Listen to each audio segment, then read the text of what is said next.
Iran जिस तरह से पूरे इजराइल पर मिसाइल हमले कर रहा है, उसने प्रधानमंत्री नेतन्याहू के होश उड़ा दिए हैं। आप इसी बात से अंदाजा लगा सकते हैं कि ईरान के तूफानी हमलों से घबराकर पीएम नेतन्याहू, इजराइल के रक्षा मंत्री काट्स और इजरायली सेना के प्रमुख इयाल जमीर वॉशिंगटन में राष्ट्रपति ट्रंप से उन्होंने मुलाकात की है। खबर यह भी है कि ईरान जिस तरह से सीजर जैसी बैलिस्टिक मिसाइलों से हमला कर रहा है, उससे इजराइल के होश फाख्ता हो गए हैं।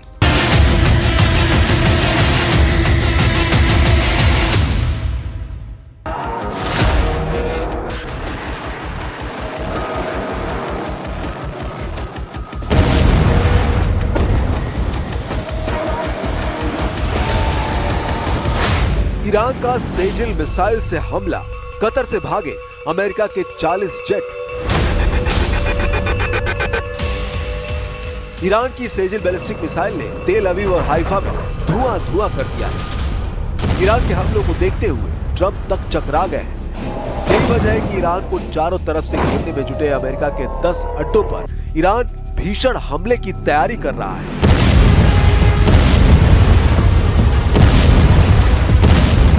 ईरान की तसन्निम न्यूज का दावा है कि ईरान ने अमेरिका के मिडिल ईस्ट में मौजूद 10 अड्डों को तबाह करने का प्लान बना लिया है। यही वजह है कि अमेरिका ने इराक के बगदाद में सैनिक बेस को तेजी से खाली करना शुरू कर दिया है, जबकि कतर में मौजूद अमेरिका के सैन्य अड्डे पर तैनात 40 जेट में से 37 जेट को अमेरिकी सेना ने ईरान हमले के डर से हटा दिया है। ईरान ने 19 जून 2025 को इजराइल पर सेजिल मिसाइल दागी, जो 2 चरण वाली ठोस ईंधन बैलिस्टिक मिसाइल है। इसकी रेंज 2000 किलोमीटर और वॉरहेड 500 से 700 किलोग्राम है। ये इसका पहला युद्धक इस्तेमाल था। इजराइल ने इसे नष्ट करने का दावा किया। ईरान का यह हमला एक रणनीतिक संदेश था, जिससे क्षेत्रीय तनाव बढ़ सकता है।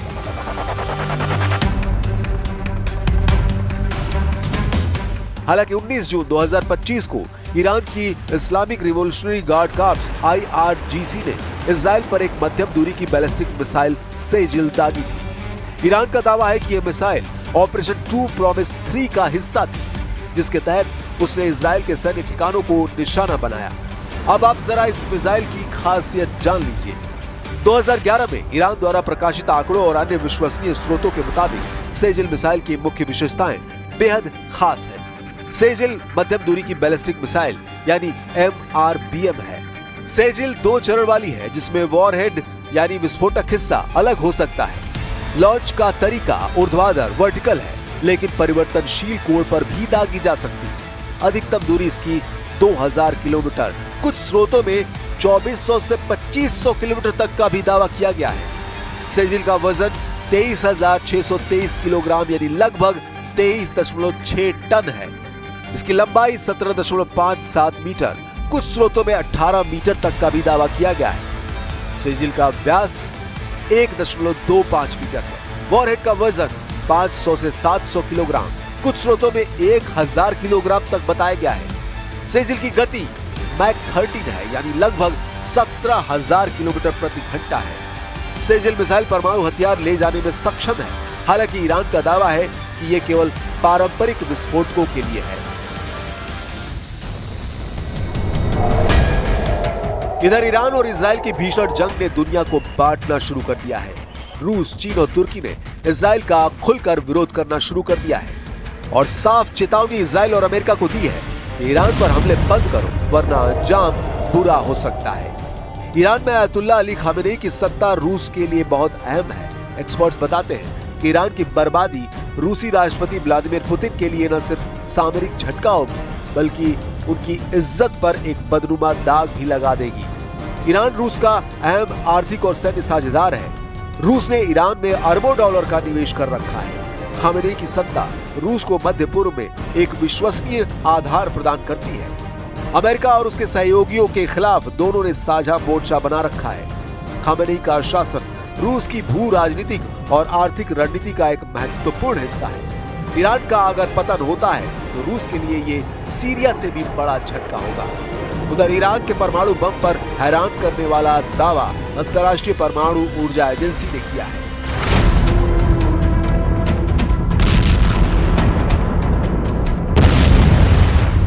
अंतर्राष्ट्रीय परमाणु ऊर्जा एजेंसी यानी IAEA ने 19 जून को कहा कि ईरान परमाणु हथियार बनाने की कोशिश कर रहा है, इसका कोई सबूत नहीं मिला है।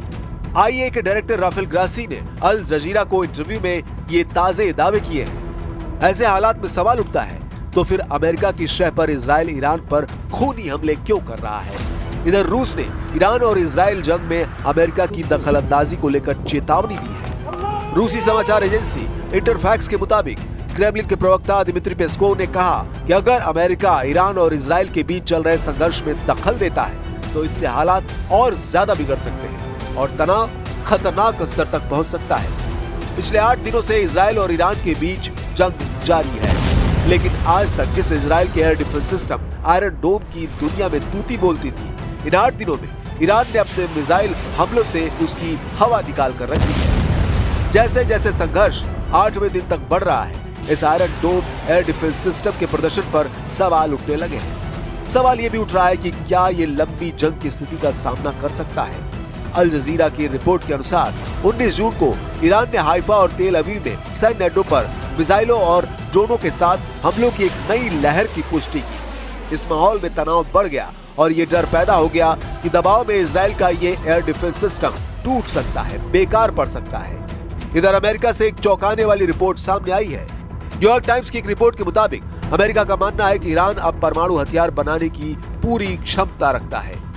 व्हाइट हाउस के प्रेस सचिव कैरोलिन लेविट ने कहा कि अगर ईरान के सर्वोच्च नेता अयतुल्ला अली खामेनेई आदेश दे दे तो ईरान कुछ ही हफ्तों में परमाणु बम बना सकता है। लेविट ने कहा कि ईरान के पास परमाणु हथियार बनाने के लिए जरूरी हर चीज मौजूद है, अब बस उन्हें अपने नेता के हाँ कहने भर की देर है।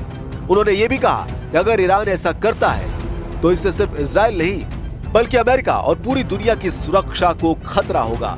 इजराइल की जासूसी एजेंसी मोसाद का कहना है कि ईरान 15 दिन में परमाणु बम बनाकर हमला कर सकता है। CIA निदेशक ने कहा कि तेहरान परमाणु हथियारों के बहुत करीब है। I have a message directly from the president, and I quote, "Based on the fact that there's a substantial chance of negotiations that may or may not take place with Iran in the near future, I will make my decision whether or not to go within the next 2 weeks." That's a quote directly from the president for all of you today. अब ऐसे हालात में आप अंदाजा लगा सकते हैं कि ईरान के साथ जिस मजबूती से रूस और चीन खड़े हो गए हैं, ऐसे हालात में इजराइल अमेरिका के बिना ये जंग कभी नहीं जीत सकता है। अब अगर अमेरिका जंग में कूदता है तो परमाणु जंग को टालना बेहद मुश्किल होगा।